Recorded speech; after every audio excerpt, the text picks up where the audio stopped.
வன்னியர் இடஒதுக்கீடு விவகாரத்தில் விரைவில் போராட்டம் நடத்தப்போவதாக பாமக நிறுவனர் ராமதாஸ் அறிவித்துள்ளார்.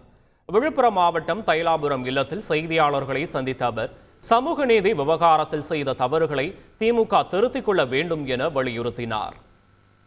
2 ஆண்டுகளுக்கு மேலாகியும்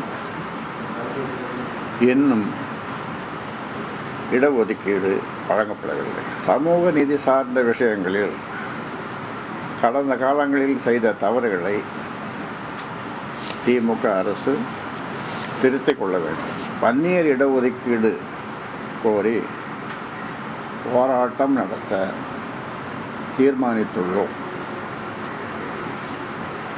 தேதியை விரைவில் முடிவு செய்து அறிவிப்போம்.